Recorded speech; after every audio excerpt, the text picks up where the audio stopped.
Welcome to Stories from the Center of the Universe, the podcast about the human experience.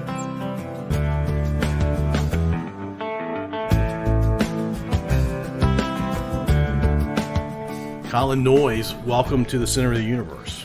Good evening. You've driven down from Northern Virginia. I say Northern Virginia, it's north of here, but it's really not Northern Virginia. It's not really. It's the bedroom for Northern Virginia. Yeah, where do you live Spotsylvania. now? And do the cool kids call it Spotsy? Yeah. Yeah. Yeah, or Spotsyltucky. That's the real. That's the real cool kids. I like that. All the bubbas I hang out with the trucks and guns. So I've referred to Central Pennsylvania as Pennsyltucky, but I've never referred to Spotsylvania as Spotsyltucky. Spotsyltucky. Yep. Yeah. No, I like that. All right. Do you want to describe how you and I know each other, or should I do that? I think you should do that. All right. Well, so we worked together with the Guard. I was M-Day for a bit and went full-time. You were my boss as the operations officer for the 229. It's a fun job. Oh, it was. And that's when I learned to do my boss's job. Well, hold on. Let's be clear. I work 2 or 3 days a month. You work like 20. No, exactly. No, and that is actually, I mean, I learned that lesson early on. You do your boss's job and you're good. When I was a M-Day company commander, I had an E7 who was full-time who did my job 28 days out of the month. When I was the ops officer, I had you doing my job 28 days out of the month. Yeah, so I'd show up to when we first started working, I was still the HAC commander. So I had 2 offices. So I had the commander's office and the 3 office. So I had a rule. So when I was in the 3 office, I was dealing with 3 stuff. And when I was in the commander's office, I was doing the commander stuff. So I had to compartmentalize. Yeah, that. Yeah. And so that's how I did it. So when we started drill, I go into the 3 shop, give you and whoever the back brief of what's going on, and then I go be the commander. And then I wouldn't come back until Sunday afternoon. That's probably the most hectic time of your career, or one of them. It was, but that's, if you're active guard, that's the only way to do it. Yeah. If you want command. And so that's how we did it for how many months we did that, and then I took over as the 3. So the deputy 3. Really good battalion. I love that battalion. I've been part of numerous battalions and numerous units, and that's probably the number 1 unit I've ever belonged to. So I have to be careful because you and I have both been in battalion command of different units. Yes. I have an affinity for 3rd Battalion out of Winchester, but I spent over half my career in that battalion in Fredericksburg. Oh, A lot of really good people. I'm former air defense, so I was down in the unit in Portsmouth, and it had its issues, and then I went to division, and then I kind of Barr got into, Colonel Barr at the time, and he said, hey, why don't you come over to the 229th? And I had already deployed with them in Bosnia, so that's where I knew James and Lewis and a couple of the other Bubbas, Bonner, and so I got to know them, and they're like, hey, I said, I'm looking for a new home. So they said, why don't you come over to the 229? So I talked to Colonel Barr, who was the XO, and he got me in with Knapp. And then went to AT that year to interview with Colonel Knapp, John Knapp, and sitting in one of the tents on a cot, just discussing, because I wasn't an engineer, right, by any stretches of the imagination.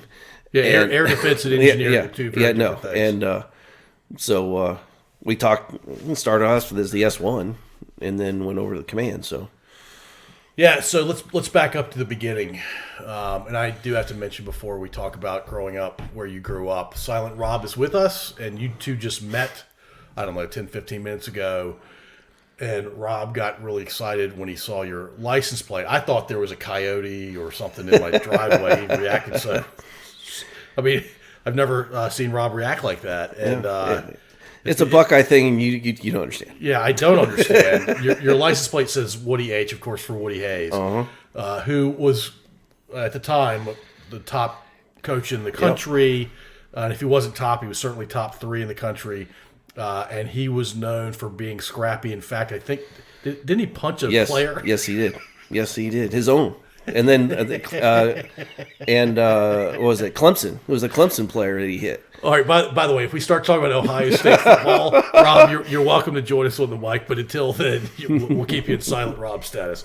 All right. So you grew up, born and raised in Ohio. Yes. Yeah. Yes. All right, so and like Central Ohio. Central Ohio. What was it like growing up in Columbus? It was all right. I mean, it was just typical big town, and everything rotated around Ohio State, obviously, because Ohio State's smack dab in the middle of the town. It's kind of hard to avoid. Yeah, it is. Yeah. I mean, everybody went to Worthington High School, graduated from there, and of course, everybody went from there to Ohio State. That was the thing. It was like a continuation of your education, and when you're talking, 100,000 undergrads on one campus, massive. Oh, my it's first even class now, right? Oh yeah, my very first class had almost 2,000 people in it, and and that's where you don't go to Ohio State to get a real education. You get to Ohio State to get a piece of paper and move on with your life. And we would take classes, and then of course the first day of class was meeting your guys sitting next to you, and you go, okay, you come to class on Monday, I'll come to class on Wednesdays. We get together on Fridays and we share our notes. It's a rotation, and that's how we went through school. And even when I went to OCS, my entire class was at Ohio State. And we get together at the Union and study and get ready for drill. And even our TAC officers were at Ohio State. It's just a massive school in numerous campuses. Yeah, it's no wonder they can get as many people to show up to football games because it's crazy. Students. Yeah, it's crazy. But Ohio State absolutely adores football. Oh yeah, football, lacrosse, basketball. I don't know much in the basketball thing, but they do lacrosse and they do a bunch of other stuff. Women's sports is massive there right now. Yeah. Even I think the women's basketball did awesome this year. And of course the men's team kind of fell on their face, but they're usually pretty good. Yeah, they are. And but I don't really follow on that. Baseball is another one that they're good at. Hockey. My wife and I, we like watching the Ohio State hockey team. I think they're actually ranked this year. I think they won the championship last year. The conference championship? Yeah, I think they did. That's unusual given the conference there. It was the women's hockey team that won the conference team. Gotcha. It was women's hockey. They're really good. And in fact, I think most of the team was on like the Olympics or whatnot. So wow. Yeah. Okay. When you say you grew up in Columbus, were you in the city or were you in the outside? burbs? I was on the outskirts, northern Columbus, Worthington. It was just it was a middle class town, not very big. It grew significantly, and then we moved from there to I moved out of the house from Worthington, and while I was still at Ohio State, and then ended up living in Westerville, which is another northern part of a bedroom for Columbus, but Columbus has a lot of research. Ross Labs is there, and they do a lot of technical research. They do a lot of chemical research and stuff like that. That's what they're known for. Did you feel like you grew up in the Midwest, or did you feel like you grew up? Yeah, I did. I mean, you don't go too far out of town, and you're into farm country and corn fields. And we go see my grandparents up in Cleveland, and it's 3-hour drive throughout cornfields and whatnot. It's a typical Midwestern state, flat, couple of hills, which they compensated on by putting, they put ski runs on. Mad River Mountain was a little hill, but any hill they tried to put ski runs on just so they can make some kind of money when it got cold. You got to work with what you got. Oh, exactly. Yeah, I drove across Ohio one time, and I'm like, Columbus and a bunch of corn. It's kind of the experience. Yes, exactly. Yeah. Growing up in the burbs, did you enjoy growing up in the burbs? It was all right. It was all right. I mean, it was. I worked there. I lived there. Everybody became friends. I mean, I went to elementary school in Worthington and went all the way through the high school and played sports and whatnot. And it was small little suburbia where we used to do block parties. The old days where sure. The police would come down and shut down the town or shut down the block, and you'd have everybody bring potluck stuff and play kick the can and softball. Real community. Yeah. Yeah, I mean, you don't see too much of that anymore. We try to do that where we live now, but yeah, neighbors are weird now, and I'm probably part of the weirdness. I think the pandemic has done something to us. Yeah, and maybe it started before the pandemic, but the pandemic definitely didn't help. Yeah. All right, so you mentioned you played sports. What sports did you play? Lacrosse, wrestled, tennis. Lacrosse was something for you growing up. Oh yeah, lacrosse was big in northern part of Columbus. Really? Why is that? Probably because the football, we always had football we were competing with, but if you didn't play football, you played lacrosse, and lacrosse was a privatized type organization. It really wasn't a high school sport. Kind of like a club thing. It was a club thing. Yeah. My dad played lacrosse when he was up in Boston, so I kind of picked up on it, and I started the middle school team. Because I went to the high school varsity and said, hey, let's start grooming some of the people that want to play in high school. Yeah. Let's start grooming them now at the middle school level. So we started a middle school team, and which was fun. I got 1 year I didn't play and decided to go play tennis. Well, I got kicked off the tennis team because I threw my racket at my opponent because I missed the lacrosse. Missed being lacrosse. You need a little more violence. Yeah, I need a little bit more contact sport, I guess. And the wrestling thing was more of that was a club, just the people itself, because it was, you had the bullies and then you had the people that were on the wrestling team, and they always had your back. So, no matter what or how, and of course, when I wrestled, I was as tall as I am now. I was 103 pounds. Oh my gosh. So I was a skinny little kid, and I used to wrestle 103, the lightest weight at the time. Yeah. And I did that. Well, I actually wrestled through elementary school all the way through middle school and high school. So wrestling's huge in that part of the game. Oh yeah, it is. And I wrestled till sophomore year, and then I started having some knee issues, and then the following year I joined the military. So. Oh wow. That was quick. That was my my sports after junior year was PT. Yeah, no, it can be sporty, that's for sure. Lacrosse in Ohio, given our generation, our ages, is borderline shocking to me because when I think of lacrosse back then, I think of Boston, like where your dad's Princeton from, and the Ivy League schools. All East Coast. Yeah. Above D.C., north of D.C. I don't think of it being Midwest. I don't think of it being Southeast back then. Yeah, Ohio State had a big intramural team. Okay. So Ohio State had a big team, and it still is a big deal. I mean, you go by, I haven't been home in a while, but, when you drive by the school, you always see the lacrosse nets out and whatnot, the goals and whatnot. All right, so when you were in middle school and high school, were you hanging out with jocks, the academically gifted kids, the kids that were like to mix it up with life and stir up trouble? Or I was very shy. Okay. I mean, even though I wrestled, I always took on the big guys, try to kind of prove myself. But I was kind of a shy guy. I mean, I really. Until I joined the military and this and that, and then that was a whole nother thing. But, I really wasn't a troublemaker. I wasn't a troublemaker at all. And academically, that's kind of where my focus was.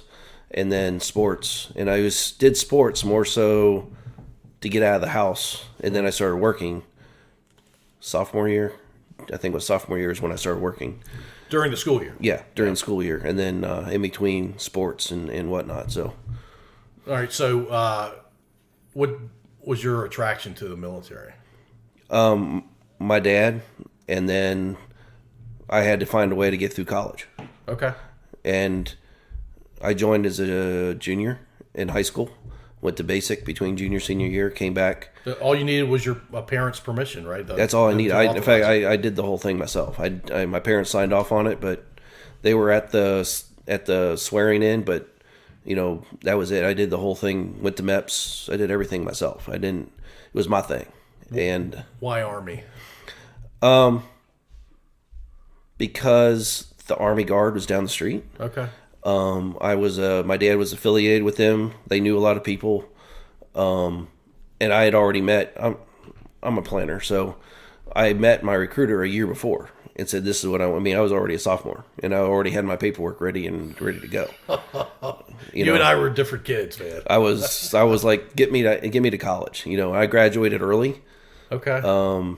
January of my senior year, just so I could get out of high school because I had already been through basic and, of course, typical basic training that time of year is all high school kids. Right. And they make us shave our heads on the very last day because drill sergeants all know we're all going back to high school on Monday, or within the next week. Right. And so I just walked into school and got my counselor and changed my schedule around and said, I'm done. Wow. And my dad said, that's cool. And I think I only needed like one class, so I didn't have to take it at Ohio State. But I already been accepted to Ohio State and everything. So I was like, I already knew where I was going. So it was just like, why am I wasting my time? And so your unit was going to ultimately be an Army Guard unit. Yeah. Yeah. Yeah. It was a CAV unit, Air CAV unit. Where did you go to? We'll come back to Air CAV in a second. Where did you go to basic? Fort Jackson. Fort Jackson, South Carolina. Yep. I've never been there. Columbia, South Delta 2-1. Did you enjoy it? Did you enjoy basic? I loved it. Really? Oh, I loved it. It was the first time away from home. Loved it because drill sergeants back then, I imagine, were rougher than they are now. They were, but they were fair. So, quick story about joining my very first day. I like my food. And I did everything for the military, I was doing everything myself. I got myself to to MEPS, and they said, meal tickets. It was lunchtime, so I'm going to, all right, fine, it's time to go eat lunch. Well, somehow I missed my flight to basic training on the very first day of the military. So I had to call my dad. And you're a planner. Yes, and I'm a planner. And I told my dad. It was like, you're going to have to come pick me up. He goes, why is that? Because I was eating. I was having a Burger King, whatever, Whopper. And he's like, I don't understand. He goes, well, evidently the flight left, or the bus left to go to the airport, and I missed it. But my luggage was in the bus. My luggage was already going downrange. So I showed up at basic a day late. Ooh, it's never good. And it was not good. I mean, I had to catch up with my peers and my luggage, and the drill sergeants. He actually was pretty decent. I remember him because even back then, drill sergeants were like big, ugly, massive they're dudes, scary. Yeah. Very scary dudes. And but when when it was just him and I, he was actually down to earth and a real person. Most of those guys are, and they are. Yeah. They are. And so I did that and graduated, did all my thing. And the unique thing I remember about basic was we had rooms of like 6 people. Well, I was the only one in there from, White City, suburbia. Everybody else was from Detroit. Nice. I was the only one that didn't speak English. I was the only one that spoke English as a first language. And they did that intentionally, I'm sure. Oh, yeah. And it was interesting.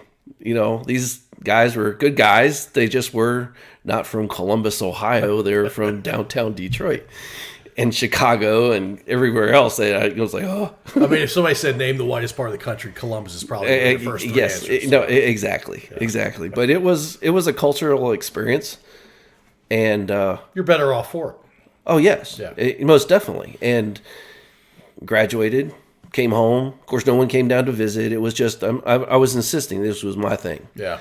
And came home and took a taxi home from the airport and started my life over. And you were a student.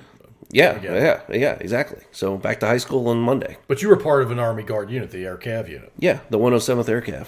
And so did you want to be, what's the MOS for Air Cav? I was a armament mechanic, so okay. I was a 68 Juliet. Okay. And for Cobras and Huey gunships. Cobras were around back then? Oh, yeah. Yeah, well, it was more so the Huey gunships were the old things. Yeah. We phased them out the second year I was there. And so we got to go down range at Camp Grayling up in Michigan and do that send-off, the last AT with the Huey gunships. And everyone got to go up and sit in it while they shot and all that. So it's kind of cool. That's cool. Yeah, that's really cool. Yeah. Is that what you wanted to do, was to be a mechanic? Yeah. In fact, I was a recruiter's, not a mechanic. I didn't know what I wanted. But that was just what was there. Right. There was a bonus that came with it. It was electronics. Money does some powerful things. It wasn't just it wasn't just turning wrenches. It was electronics, computers, the black boxes. I wanted to kind of learn about all that, and then I didn't know where I was going with it from there. And it was an awesome unit. We had Jeeps. Yeah. The old school. Old school Jeeps. Pre-Humvee. Oh yeah. I'm still in contact with a couple of guys from the unit and on Facebook and whatnot. And they're I made some really good friends. I mean, I didn't even have a car. I mean, I went out to. There's only one way to get to the unit and back, so I'd go out to the high street, thumb my way, make sure it was about an hour before drill, and somebody would come pick me up en route to drill, and It's a good unit. And I did that once, and that was that. I always had a ride home. Yeah. And sometimes we'd take detours to go into downtown and whatnot, and go into Columbus and the Ohio State and do some partying and whatnot. But that was 17, 18 years old, so I was learning about life and under the tutelage of some experienced people. So my dad was pretty confident that I wasn't going to get in trouble. Yeah. Plus, you'd been to basic at that point. So you'd done more than most kids your age had done. Mm-hmm. So where did you learn how to repair and maintain helicopters? Fort Eustis. You came to... So that's why I'm in Virginia. There's a whole story that goes with that. Yeah, I had no idea why. I think I probably asked you a long time ago why you were in Virginia, and you probably said Fort Eustis. Did people call it Fort Useless back then? Yes. Okay, so it's been Fort Useless for a while. Yeah. Yeah, that was almost an 11th month MOS. Oh my gosh. Yeah, it was one of the longer ones. That might be top 3 longest. Yeah, it's one of the longest MOSs I could have taken at the time. Wow. And it was 11 months away from home with no car. And that's where I met my best friend. And as I said, that's the reason why I'm in Virginia. And so we got to learn how to work on Mohawks. We worked on the Hueys, the Cobras, the Apaches, whatnot. All those armament systems that came with all those. And but you finished OCS in Ohio, I thought. Mm-hmm. So help me. So there's a timeline. Take me from AIT. All right, so you graduating Ohio State. AIT was 86, 87. Okay. OCS was 89, 90. Okay. And then I was in E4 before I went to OCS. And then after OCS is where I got commissioned. Well, that's kind of funny because I got commissioned as a air defense officer. That's where I was heading because the air defense unit in Ohio was supposed to be 80% full-time AGRs because it was a full-time air defense unit. Wow. That got nixed. But as I was getting my commission, I was told I couldn't get my commission that day. And I said, why? This is because you don't have a flight physical. Well, unbeknownst to me, my unit put me in for flight school. Who does that? They put me in for flight school. They thought I was coming back to the unit. Yeah. But hold on. Why would you have to go to flight school to be in that unit? To fly Cobras. Ah, you were in a flight Cobras. Yes, that's what they wanted me to do. They didn't know I was taking the other alternative of going to the Hawk unit in McConnellsville, Ohio, which was supposed to be full-time. It was a brand new unit. Brand spanking new unit, as in they stood it up from the Dusters. And while I was at that summer camp, my last summer camp, before I got my commission, they just got rid of the Dusters and transitioning to Hawk. And hold on, let's back up. I'm not an ADA guy. What's a Duster? Duster is a track vehicle with the guns. Okay. The one that used to sit outside of Fort Pickett. Yep. That was a Duster. Got it. Okay. And then the Hawk missiles were just that, missiles that you probably as long as this room, whatnot. Right. But a dumb step down from the Patriot. Yep. Got it. Okay. So, so that's OCS, graduated from there, then went off to Fort Bliss for my basic course. Officer basic course. Yeah, officer basic course in 91. Okay. And then how did you end up back in Virginia? So the story is, it was Veterans Day weekend. Veterans? Yeah, it was Veterans Day. I came home to Ohio. It was a long weekend. I got to pass or leave to come back to Ohio. And on my way back to Virginia, 2 people sitting next to me, Pete and Debbie, brought up a conversation. I was in my greens. Obviously, Pete always says I look like a lost puppy because I was in E3 at the time, and this was in '86. Yes, November of '86, and he said I look like a lost puppy. And he's a former Marine, state trooper, Virginia state trooper, master trooper. Okay, yeah. So, and he was like, you know, what's the deal? I said, well, I'm going back to AIT and this and that. So we broke up conversation. And then before we got off, picked our luggage up, and he said, hey, he says, well, how about if I give you a ride? Because it was the Newport News Airport. And he said, how about if I get you a ride back to Eustis? I was like, all right, cool. And as I got off at Eustis, he was like, hey, Thanksgiving's coming up in a couple weeks. Why don't you come over for dinner? Ah, that's really nice. And I was like, I don't know these guys. So I specifically remember going to the PX at Fort Eustis, picking up the phone, because the old phones. Right. And I dialed Pete and Debbie and said, hey, this is Colin. You met me on the airplane. And I've had a key to their house ever since. Wow. And he was my best man in my wedding. Holy cow. 10 years ago. And then, so him and I became really good friends. And he would pick me up on weekends because it was a very long MOS. Right. It was very lax. So we had pass every weekend. So he would come pick me up in his trooper car and take me out for cruises. And then we go back to his house, and Pete and Debbie would make me dinner. And we go fishing out in the Chesapeake, or I do laundry there, and, you know, just live life. Yeah. Get to know the area a little bit. And then after about 3 or 4 weeks, I got called into the commander's office asking me why a state trooper was picking me up every Friday. And so him and I became good friends. Him and his wife, Debbie, became good friends. I graduated from school, went back to Ohio.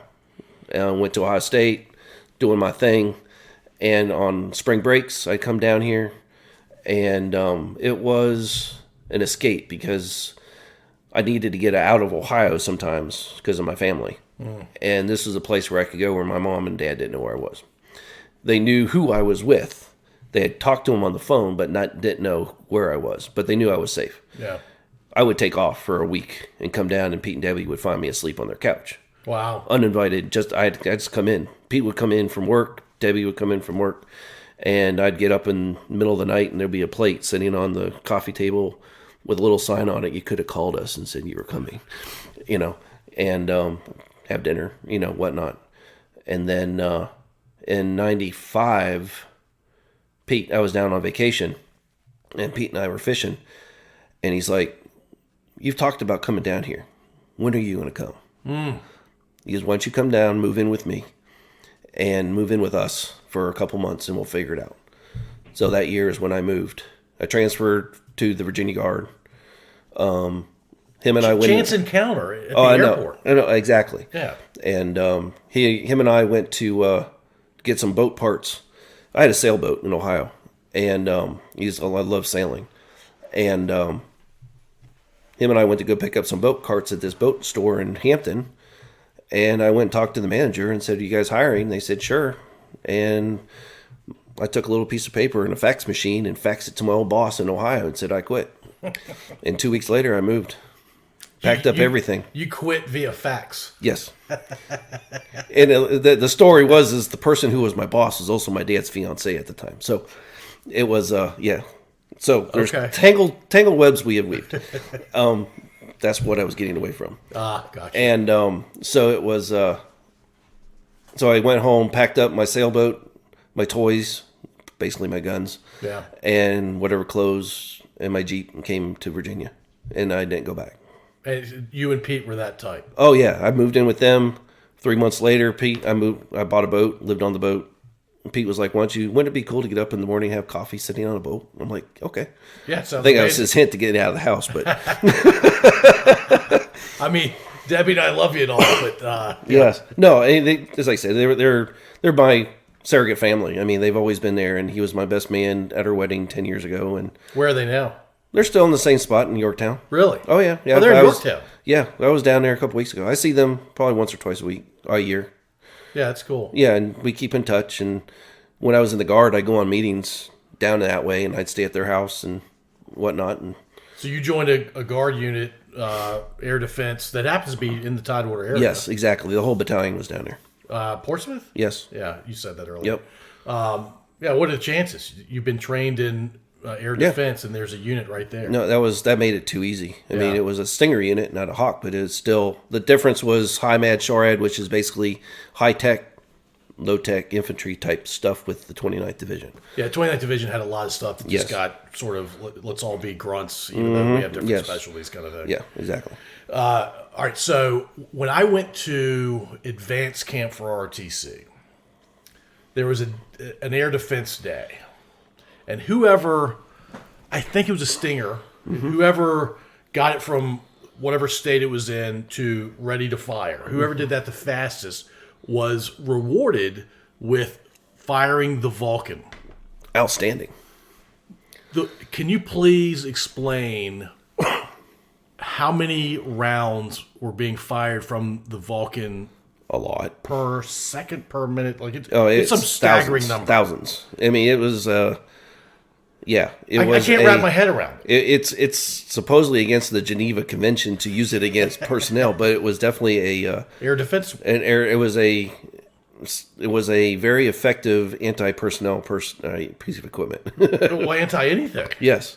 So one of the guy who won the competition with the Stinger got to, and I didn't know what a Vulcan was. I mean, we had heard some stats about it, but he got up there and he started firing. I'm like, I wish I'd been the fastest. That's the most amazing thing I've ever seen. Yep. It was unbelievable. Yep.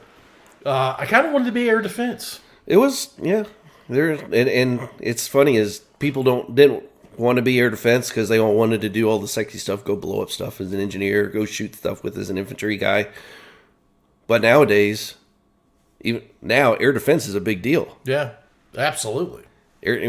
Talking from drones, anti-drones to missiles and good lord, everything else. That's a big deal. There's a lot of things that fly, and a lot of it wants to hurt people. Yes.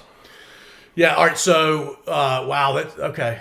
I think I knew parts of that story, but I don't think I knew the whole story. I don't probably think didn't. Yeah, not too many people know the whole story. Yeah, I hadn't met Pete either. No, you haven't. Yeah. No. And Pete's retired now. Oh yeah, he retired back in '96 from the state troop. Oh wow. Okay. Yeah, it's kind of interesting because my retirement is kind of mimicking his retirement. It's just the way he did it. It's kind of the same way I'm doing my retirement, almost to a T. Almost. Wow. It's kind of funny. You have similar personalities? Oh yeah, yeah. He's a old school. He's an old school trooper. Okay. He's a Marine. Yep. He was an E5 in the Marine Corps. Old school trooper, he's the guy that would just pull out a shotgun and pull out and shoot the light out above. He's that guy. The things that you hear about stories, Pete's done it. And it was fun going on cruises with him on the weekends and stuff like that. Yeah, going out to the bay. Yeah, that too. But I'm talking about going as a state trooper. Oh, got it. But yeah, no, he's the one that introduced me into the Chesapeake. Yes. Chesapeake's awesome, right? I love the Chesapeake. I fell in love with it. I mean, I had to sail. You can only sail so much in Ohio. Right. So. Yeah, the bay, you can go to a bunch of different rivers. Yeah. Oh, yeah. That's why I did what I did with the sailboat. So. All right. So, ADA, you were a platoon leader? Yes. At the time? Yeah. Okay. Yeah, I was a platoon leader, XO. I didn't become a commander.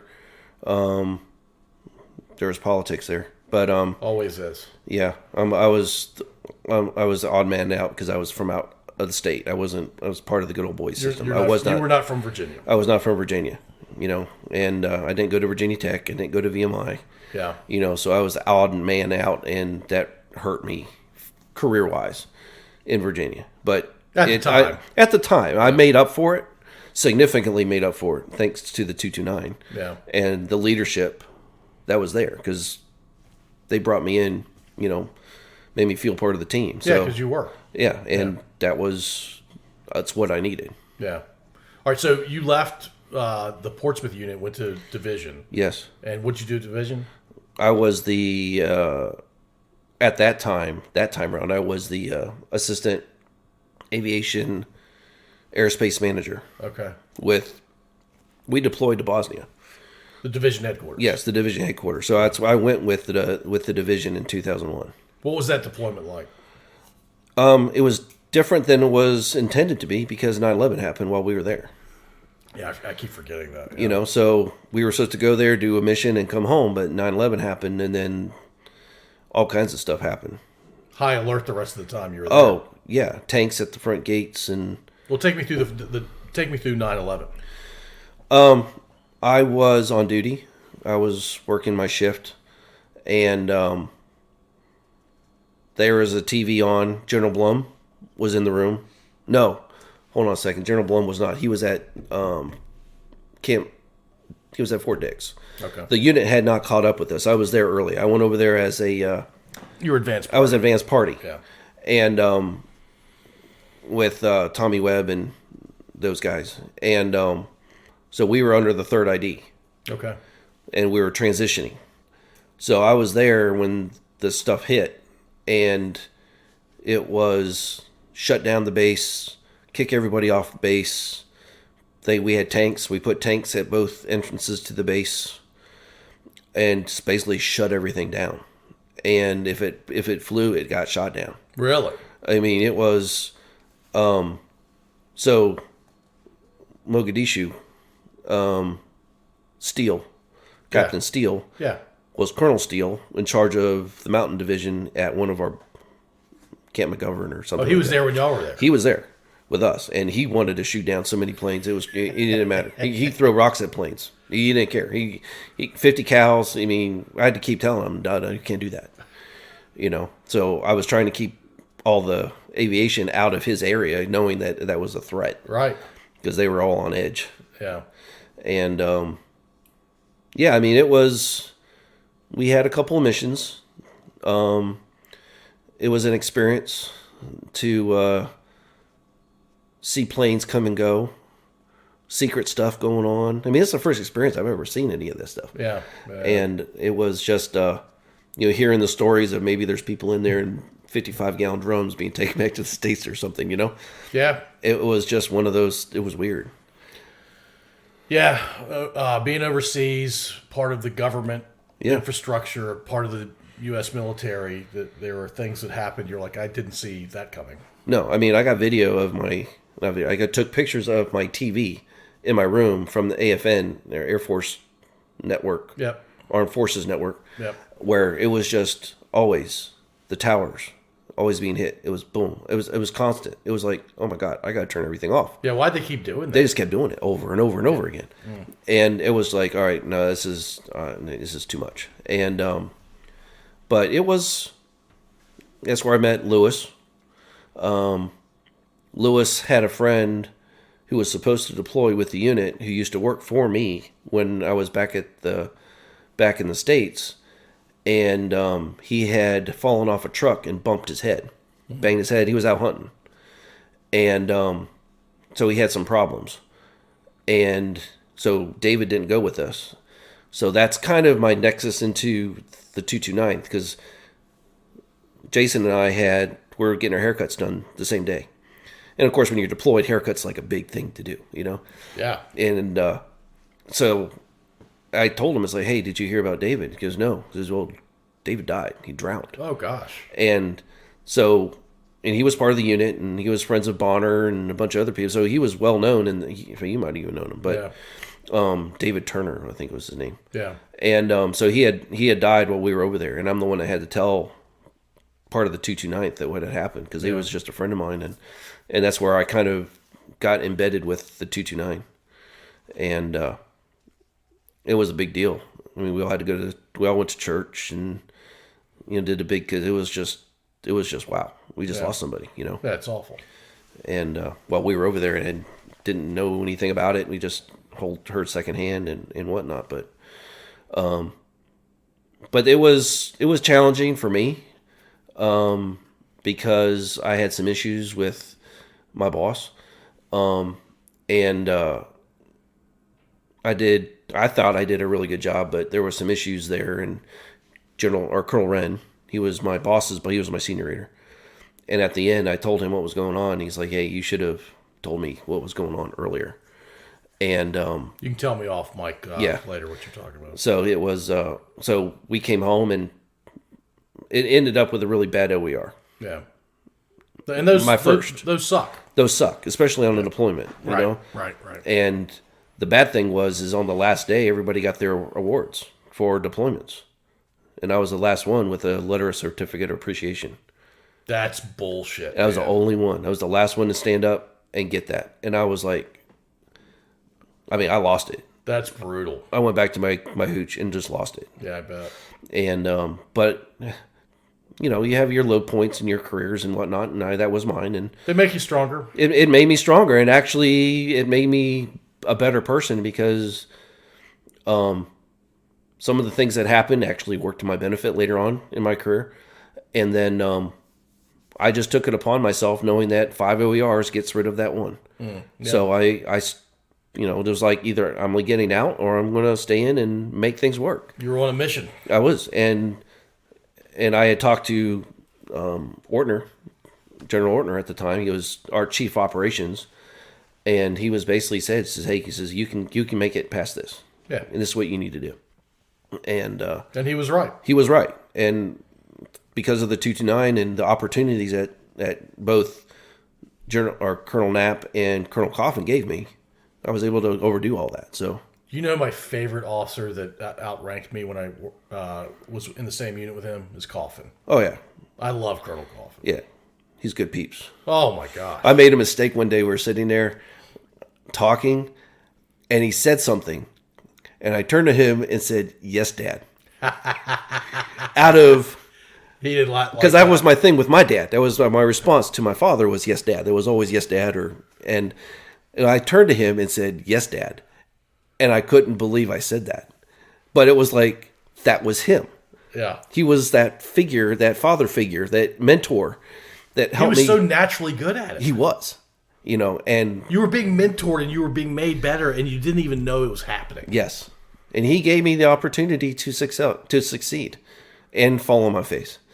But he always helped, Yeah, he's a great leader. He's a better person.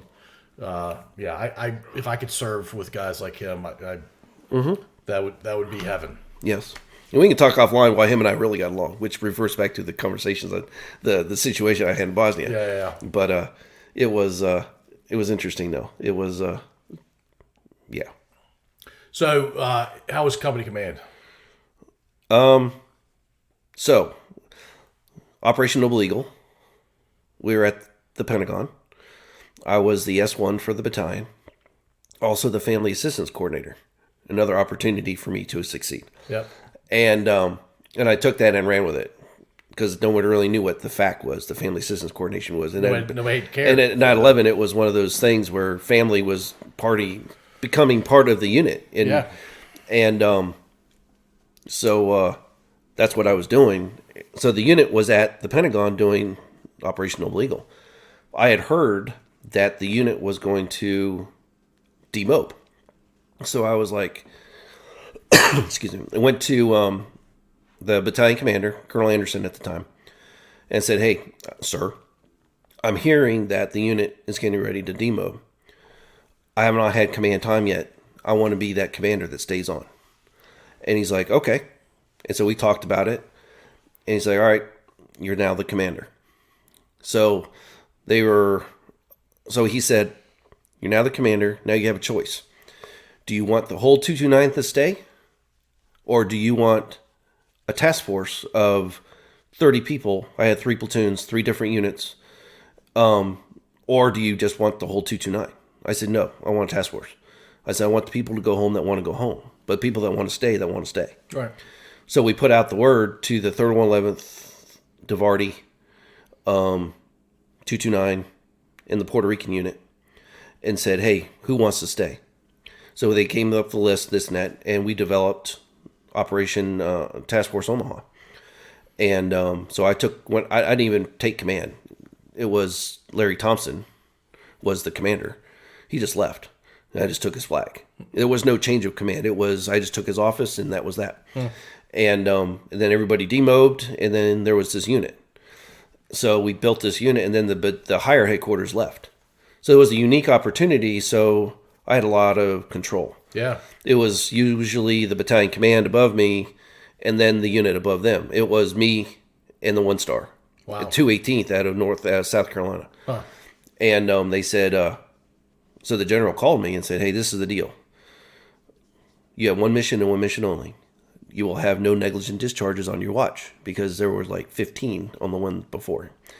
And I was like, he's like, I want you to back brief me on what the plan is tomorrow. So I gave him back brief the next day and said, it's pretty simple. They're going to disassemble their weapons before they give it to the armor. He's like, all right, that works. And we had no problem. It's impossible to have a negligent discharge with weapons disassembled. Yeah. You know, the M16's broken and slung over their... They don't work when they're disassembled. They don't. You know, it's just me. And they had 2 weapons clearing barrels. I took away one. And I waited for the first person who tried to bypass that, and I used them as an example. Yeah. And that was that. No more problems. Nice. And so that was my first command on active duty. Yeah. Which was really cool. It gave me an opportunity to do some things that you typically don't get to do as an M-Day commander. I was a commander on Christmas with the team at the Pentagon. 3 shifts. I gave the ones who had families had off on Christmas, and the single ones had off on New Year's. So that means all the single people were working on Christmas Eve, on Christmas and Christmas Eve. So I had learned from Colonel Wren when we were overseas that you go around and you see your peeps that are working on Christmas Day and give them something. So I came up with lottery tickets, and I had my XO put them all in little gift bags, or not bags, but envelopes. Yep. And so on Christmas night at 2 a.m, my Sergeant Vocal, him and I no longer with us. No longer with us. Yeah. Him and I went along, and I walked into the ops center and gave them all their lottery tickets for their Christmas gift, and they didn't even know what was in the cards. They thought it was just a Christmas card. And then so we went in the van and started handing out these cards, and we gave out hot cocoa, because it was cold as crap that night. Yeah. And so we made our ways around, and I told Vocal, I said, see how long it takes them to see something. And it was like the 3rd or 4th post we went to that finally said over the radio, Commander's handing out lottery tickets. And it was cool, because then we went around and they were on their post ready to get their. That's MDR in action. Right? Oh, it was. We went all 3 shifts. I said MDR, I meant MWR. Yeah, so we did all 3 shifts, and Vocal won $100 that night. As he should. As he should. Then he locked his keys in his car, and he had used $100 to get his to unlock his car. That sounds right for Vocal. That sounds right. That was awesome. I think Vocal went through life like that. He would win and like, I just lost, and now it's all. Yeah, exactly. Yeah, he was good. He was a good guy. Oh, he was awesome. I enjoyed Vocal. Yeah. So then we came back then I did the second part of my command back at the unit. Yeah, I was ADOS and then AGR, so it was a very small period of time as AGR as a commander, and then that was that. So, all right. Compare battalion command to HHC command or company level command. So as the HAC commander, it's like running a Walmart, where you have many different shops with different missions in a mission set. And as the leader, you're supposed to make them all work together towards one main mission. Whereas the battalion command, which is the other good thing, was I was probably the last guy in the Virginia Guard to be AGR commander / OIC. Mm-hmm. Thank you to Colonel Coffin and General Bissell, who made that opportunity happen. But so as the commander, as a battalion, it's a full-time battalion commander for a unit. It was fun. I mean, I got to go to all the units. It was a large unit, big unit. It's huge, yeah. I mean, 276 was all over, from Gate City all the way to West Point. Yep.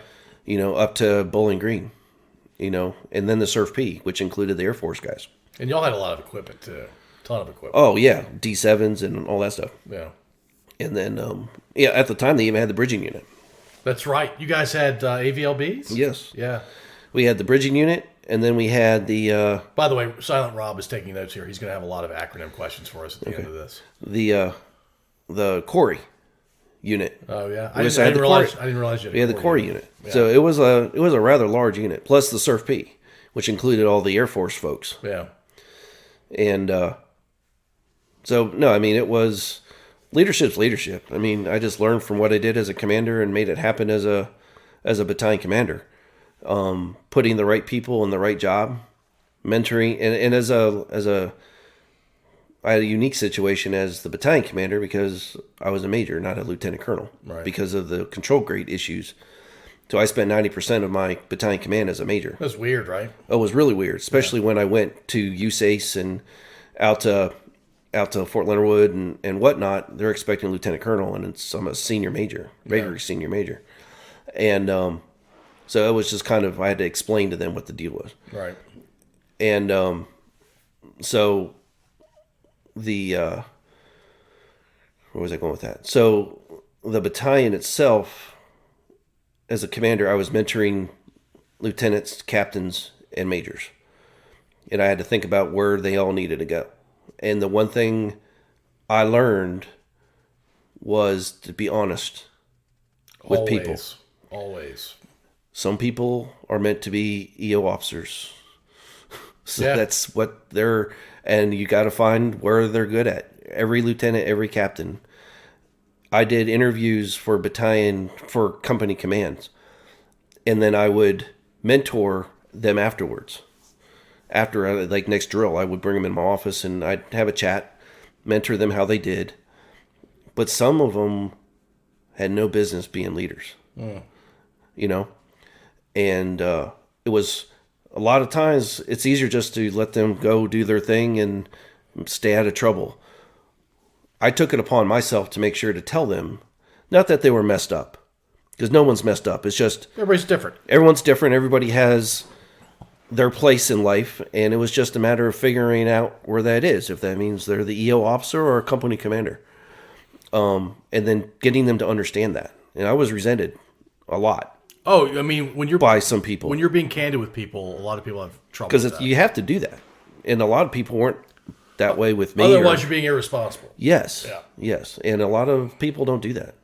And even most people don't do that. Most people don't do that. I still to this day, you know, I try to be professional about it, but at the same time, it's just making sure the right people are in the right jobs doing their thing.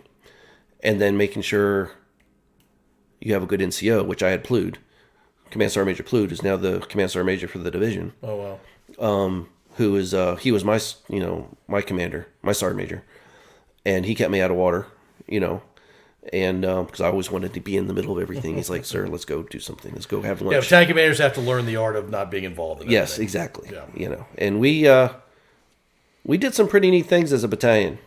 Got in trouble a couple of times. That happens. Henry County, the poorest county in the state at the time. One year they did an engineer mission down there. So we brought us back. Like a Virginians for Virginians? Yes, it was a Virginia thing. And somebody down there made the mistake of saying that the Guard is saving them millions of dollars. Oh. That didn't go over very well. I can't imagine. That didn't go over very well at all, because that's, like, illegal. You're not supposed to do that. Right. Even though it was good training for the soldiers, and the soldiers has a good morale booster and all that stuff. It's great all the way around. But they were making money off the Guard. Yeah. And that was a bad thing. And they're not supposed to do that. You're not supposed to be doing that. Yeah. But either way, we learn and move on. So I survived it. Yeah, that's one of those weird things where you're trying to do everything right and the lawyers and bureaucrats get involved. Yeah. I think it was Zoller who actually mentored me on that. Because Zoller has run into some things like that himself. Colin, you're not supposed to be doing that. So what was your last job before you retired? I was the Deputy J5, which is the Domestic Operations Planner for the state. Okay. DOMS, Domestic Operations. That was the last, basically, 18 months, which I did a lot with VDEM, Emergency Management, and which is the military version of emergency management. Right. Which is pretty much... with the Guard, that's a primary job. and that was kind of my thing. Whereas, your federal mission, you can get ready for 60 days prior and move out and go do your thing. And chances are, whatever you were training on probably isn't going to be what you're going to do when you get in the country, anyways. Right. Whereas the governor needs you. You need to be there within so many hours, and it's hours, not weeks. It's hours, and you're saving lives and property, and you're actually making a difference. And so I took it to heart. The domestic operations mission I took to heart, especially when I went to NGB. That was my thing at NGB, and then I brought that experience running the jock at NGB, bringing that information back to Virginia, and then running the jock and helping the J3 and whatnot with that. So, yeah, it's some of my proudest moments in the Guard were when we were doing things in Virginia. Yeah, helping fellow citizens. Exactly, and that's, as a battalion commander, that was my thing, because we were in year 1, we were in reset, and we were Surf P, and we had engineer missions. I mean, we were deployed for Surf P doing a mission in D.C. while we deployed, 2 other units for Appomattox for the tornado, all at the same time, and I'm like, that's never happened before, And that's why we existed, right? Yeah, and we had guys with chainsaws doing their thing 3 hours after the tornado hit. Yeah, it's great. I'm like, that's what we're supposed to be doing. Yeah, that's awesome. Love that. All right, what are you doing in retirement? Well, hold on. When did you know you were going to retire? When did you start really seriously thinking about retirement? I didn't have a choice. So you would have stayed in. I would have. You would serve 50 years if you could. Yes.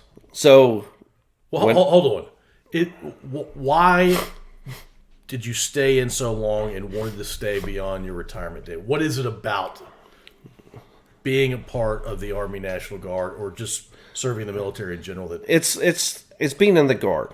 I always put the Army thing in, it's important, but being in the Guard, I mean, I'm old school, homegrown Guard. That's where I came from. And it's the doing things for your community, and then using that opportunity to train for your federal mission. It's just, you're doing an op order for a mission in downtown Fredericksburg. It's the same op order you're going to do going into downtown Kalat, Afghanistan. An op order planning, it's the same thing. And getting some lieutenants. Of the details are different. Yeah, details are different. The op tempo is different, but the process is the same. And getting the captains and the lieutenants to see that, and instead of going, well, why are we doing this? Because back in the days, every August was MAC DIS training. Yeah, and that's emergency management. That's working in your community and doing all that stuff. The stomp drag stuff and the working with the local police and working with fire departments and EMS and all that stuff. That's all emergency management. Yep. And that's where we got to know Virgil, and from his time when he was in with VDEM, because him and I were working together when I was at the Armory. But the Guard is dear to me when it comes to the community support. And I think is the Armory. When I was at the Armory, my rule was every high school student would come through the Armory at least once during their career at the high school. That way, at least gives the recruiters an opportunity to at least touch them once. Yeah. So we were always doing something at the Armory to get the high school kids there. And then just getting them to see what we were doing out in the community. And just seeing us. At the time it wasn't, we weren't really doing anything for active duty stuff, but the training's the same. Yeah. You know what I'm saying? So yeah. Because it was one Army training. Yeah, back in the day. Yeah. It was starting in, I guess, 85. Around that time. Yep. All right, so what are you doing in retirement? So I worked for Virgil for about 3 months as an intern, emergency management for Stafford, before I retired. After I retired, I got hired on as a contractor. Doesn't sound like retirement to me. No, it was literally 2 weeks after. And it was COVID. It was COVID related, COVID money. State was spending COVID money, and they needed a contract to help out each region. So Virgil dropped my name. And 2 weeks after I retired, I'm back at work. It was supposed to be for 6 months. It lasted 2.5 years. 2 years. So, and they even kept me on longer than everybody else because they had me doing stuff. And so last July I finished that contract, and I had promised Courtney, my wife, that I would take at least 6 to 8 months off and do nothing. Projects around the house and just digress. Figure out what I want to do for my next step. And so we did that. I have a lot of things to do, hunting, fishing, whatnot. And just doing projects, taking care of my mom.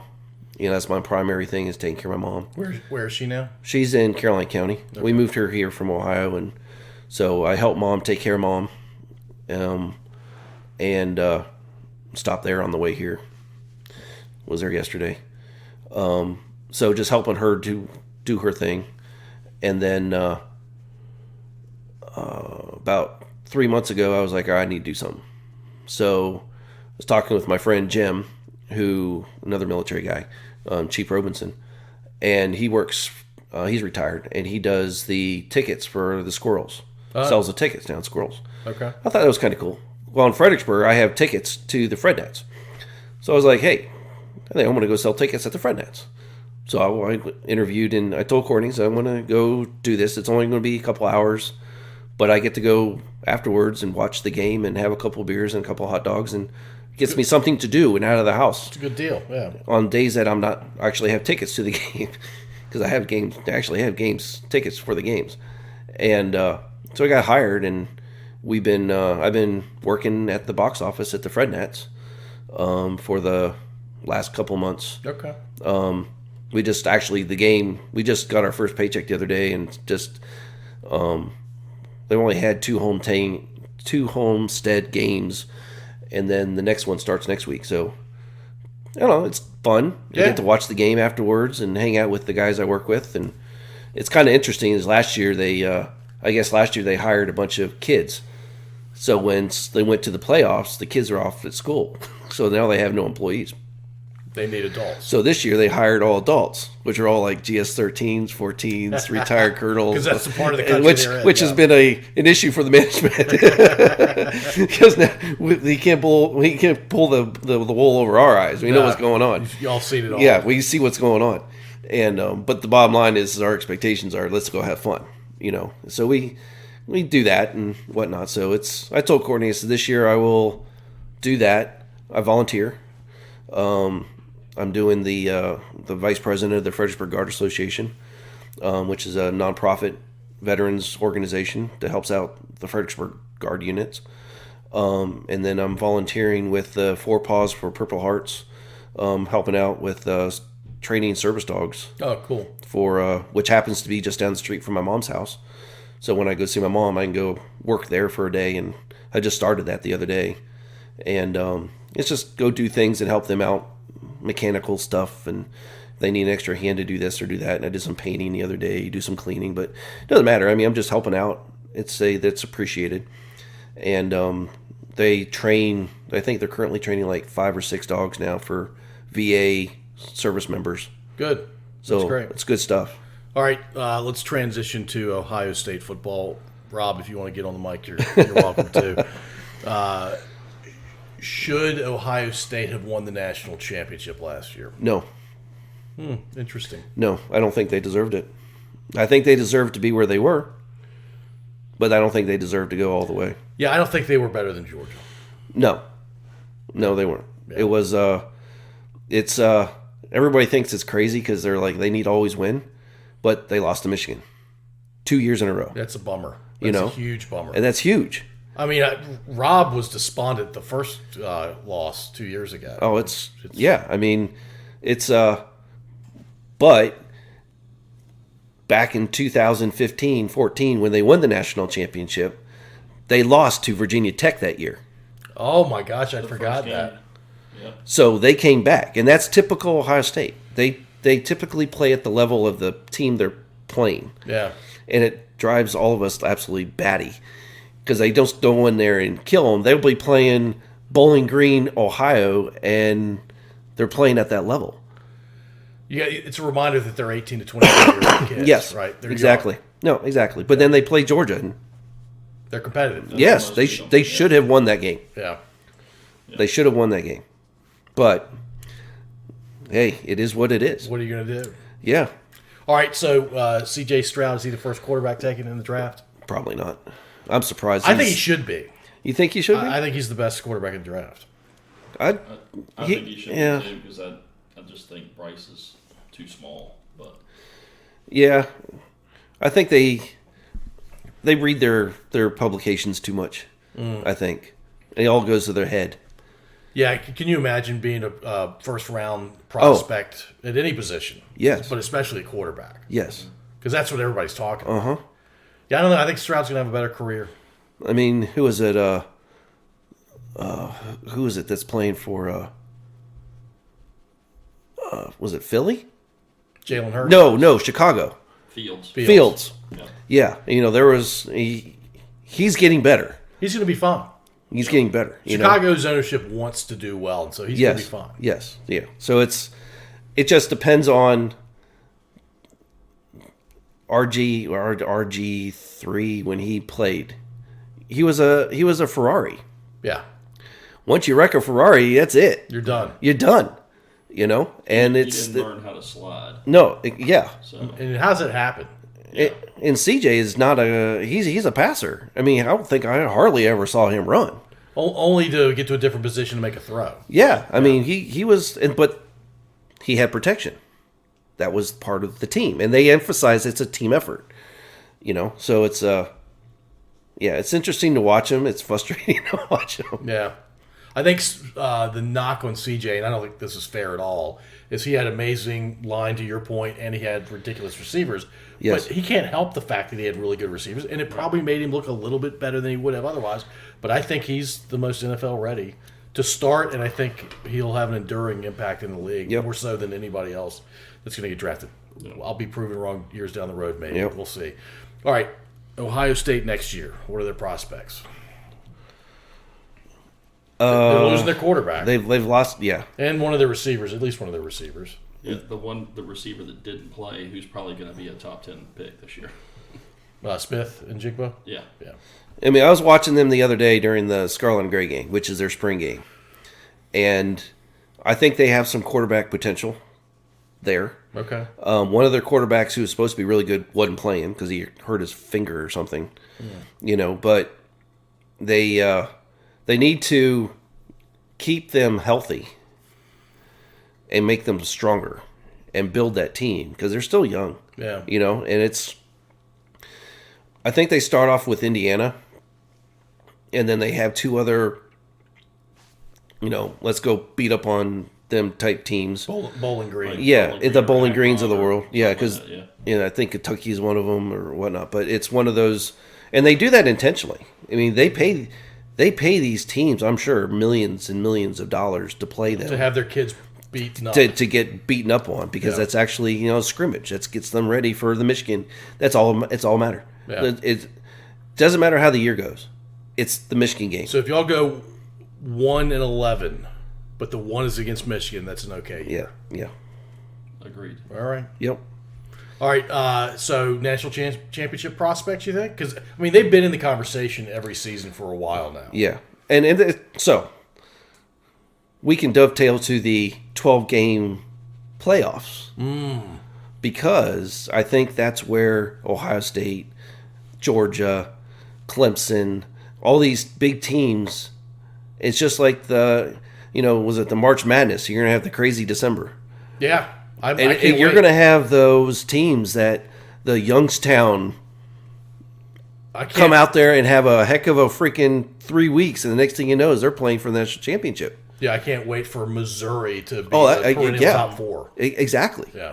I think that will be.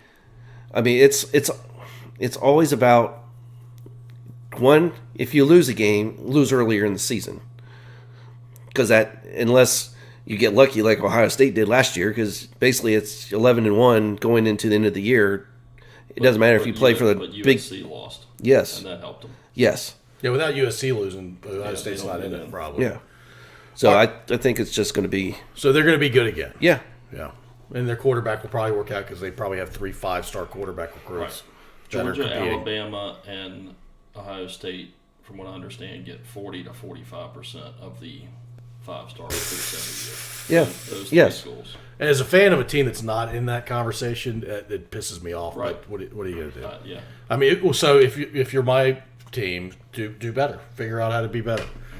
All right. Weird transition again. Another weird transition. Your talk show host. You get to pick your guest. Okay. One time only, though.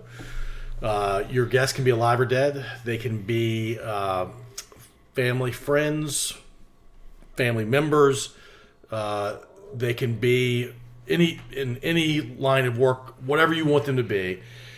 Your show can be thought-provoking. It can be fun. It can be whatever you want it to be. You get to invite a male guest. Remember, it's a talk show, so this is interview style. Female guest, musical act that you can both have perform and you can interview. And then if you're into stand-up comedy or comedy in general, you can have a comedian on. Who are your 4 guests? Everybody pauses because that's a lot to take in. As you say, it's meant to be thought-provoking. It is meant to be thought-provoking. And for us to learn a little bit more about you. All right, so I'm old school. Revealing. It's all right, so revealing too. I think just because it's right at the forefront of, not necessarily the news, but what's on TV now, but Carol Burnett. Nice. Just turned 90th celebrations tonight. I'm taping it tonight. She, I could watch her. Yes, I'm taping it. I'm like, she's been on all the shows today. She is hilarious. And her brain's wonderful. Yes. Yeah. She's a genius. Yeah, and clean. Yes, she's a genius. Clean. There are things on Facebook or YouTube or whatever, old Carol Burnett show. Uh-huh. I could watch that stuff for hours. Yep. For hours. Mm-hmm. Watch her and Cloris Leachman and Tim Conway. Yep. And there was one other guy, a bigger guy. Oh, shoot, I can see his face. Yep. I'll think of it in a second. Yeah. Is she your comedian or your female guest? She is my female guest. Okay. Let's see here. Comedian would be oh my, what was his oh shoot. Are you going old school? No, he was just here. He was just in Richmond. And he was at the Fred Nats last year. He's the one with the puppets. Jeff Dunham. Yes, Jeff Dunham. Yeah. I like him. Jeff Dunham is hilarious. He's got really good setup. The puppets, he knows how to do that. To answer the other dude in the Carol Burnett show, Harvey Korman. Yes. There you go. Yeah. Thank you. All right, so we got comedian, we got female guest. We need a musical act and a male guest. Musical act. Meatloaf. Okay. his one big song that lasted 28 minutes. That really did something for you. That's I played that in my head for years. Bat Out of Hell. Yeah, it's a good song. Yeah. All right, male guest, last one. You've served with a lot of men. I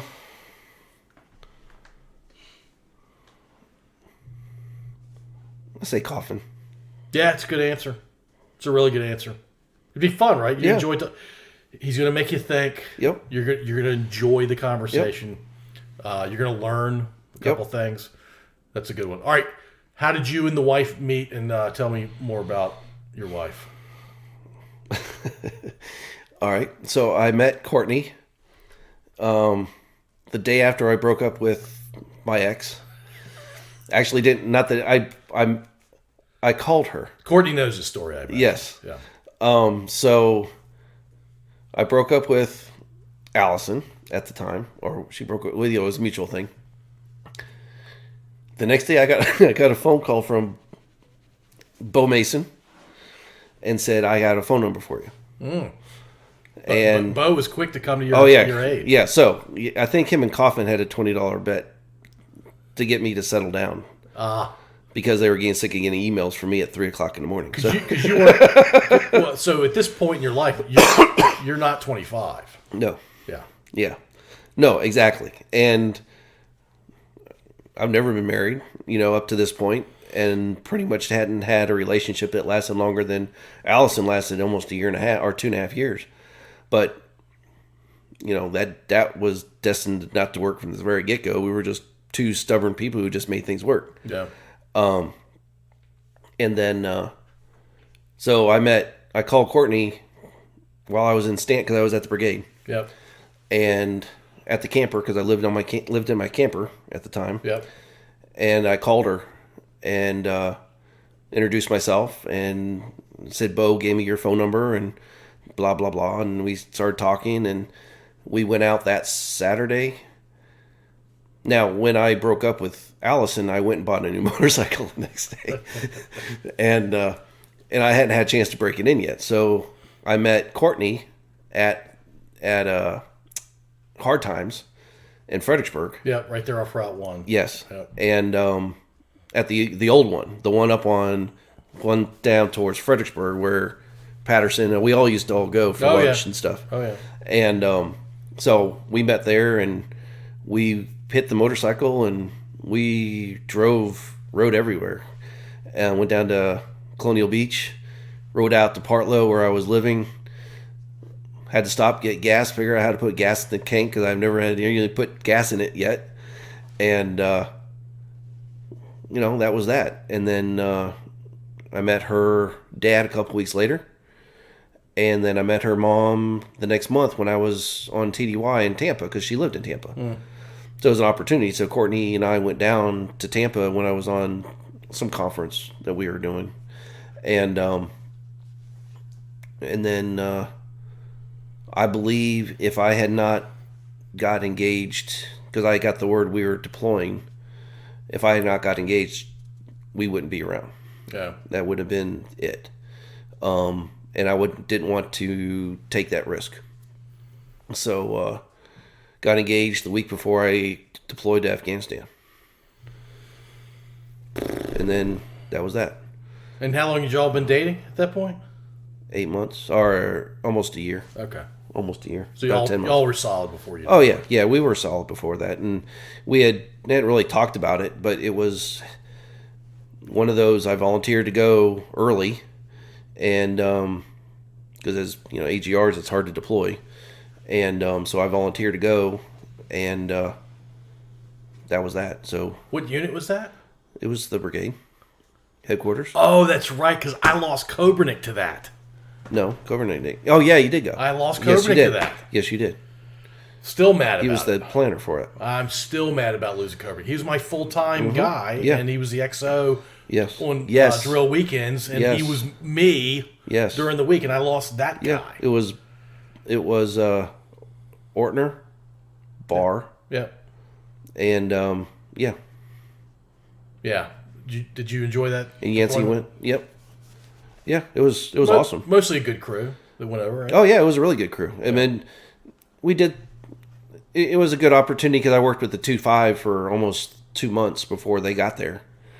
And it was trying not to get sent back to the States because my buddy and I, we went over there and broke the cap. And they wanted to send us home. So I was in E4 once. I know how to be accountable and disappear at the same time. So we would come over to the, it was the 82nd Airborne. We'd go into the 25th ID. And we go into their headquarters at lunch. The G3, and they were trying to kick us out. And I go in there and get on a couple of computers and lock their computers up and then leave. Of course, they knew we were there because my name is on their computer. But then they had to find us. We're in the USO or we're at the MWR or at the gym or whatever, just not where we're supposed to be. Cause I had called Colonel Ortner and said, or General Ortner, and said, hey, says they want to send us home. And I said, you guys need to figure something out. Yeah. And he's like, stay there, make yourselves accountable, don't get sent home and stay out of trouble.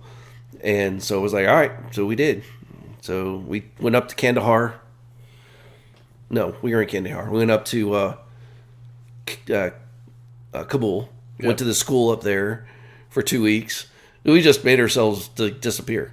Nice. And you can do that. Yeah. And it was, and then they made it work. And then they just decided that we were such a pain in the butt that they just sent us downrange.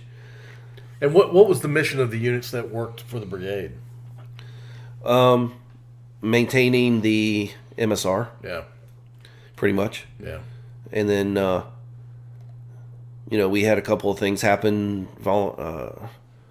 Happened July 4th, 2011, and which was the week before the 29th showed up, the 116th showed up, and as a result of that night, it was quiet during the entire mission that we were there.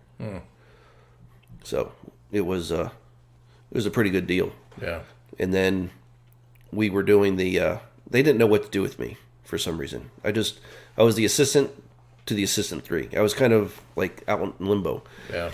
I had already done my job as the L&O, and so they made me the assistant 3, and then project officer. So I started the security plan for the local area, for the Army and security, the local Afghan police and the Afghan Army, in their EMS. So basically, an internal emergency management operations plan for Kalat, which was the first time that had ever been done. Yeah. And we did a what do you call it? Tabletop exercise. And I blew through all my interpreters. I blew through them so bad that the Afghan Army 3, who spoke very good English, got up and took over for them. Because we were doing really good things. That's cool. It was the conversations that were going on between their emergency management, the Afghan police, the Afghan Army, inner cordon, outer cordon, how to secure this, how to secure that, how to deal with the explosion here, how to get the people to the hospital, blah, blah, blah, blah. Yeah. The conversation had never been done before in this kind of venue. And they kept going. It lasted for hours. Yeah, that's great. And it ended up in the first security policy for a region in the whole country. It was the first time that had ever been done. Nice. That was just really cool. That's great, man. That's awesome. Yeah. All right, Colin, I really appreciate you doing this tonight. I appreciate your service to our country and to our communities out there.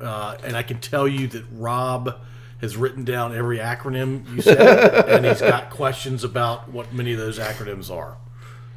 Thanks for doing this, man. Appreciate it. All right, thank you.